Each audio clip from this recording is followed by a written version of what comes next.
ঢাকায় সিনেমার ব্যস্ত নায়িকা শবনম বুবলি টানা কয়েক বছর ধরেই ঈদে তার অভিনীত একাধিক সিনেমা মুক্তি পাচ্ছে। অর্থাৎ ঈদ মানেই যেন বুবলি অভিনীত সিনেমা। অবশ্য বর্তমান সময়ে তিনি ব্যতীত এমন কোনো নায়িকার দেখা মেলেনি যে প্রতি ঈদে সিনেমা দিতে পেরেছেন। গত ঈদ উল ফিতরেও তার 2টি সিনেমা মুক্তি পাওয়ার কথা থাকলেও শেষ প্রান্তে এসে একটি পিছিয়ে যায়। মুক্তি পেয়েছিল শুধু জঙ্গলি নামের একটি সিনেমা, যা এখনও দেশ ও দেশের বাইরে প্রদর্শিত হচ্ছে। তবে প্রেক্ষাগৃহে একটি সিনেমা মুক্তি পেলেও বুবলি অভিনীত ছায়া নামে আরও একটি সিনেমা ওটিটিতে মুক্তি পেয়েছিল।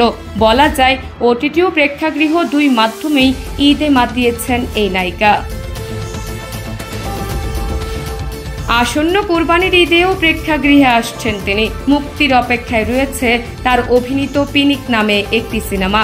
এর নির্মাতা জাহিদ জুয়েল জানিয়েছেন আসন্ন ঈদেই এটি মুক্তি দেবার পরিকল্পনা করছেন। তবে এবারের ঈদ যেন বুবলি তথা তার ভক্তদের জন্য একটু বিশেষ, কারণ এই ঈদে নায়িকা পরিচয়ে নয়, হাজির হতে চলেছেন এক ব্যতিক্রম বুবলি। প্রথমবার খলনায়িকা অর্থাৎ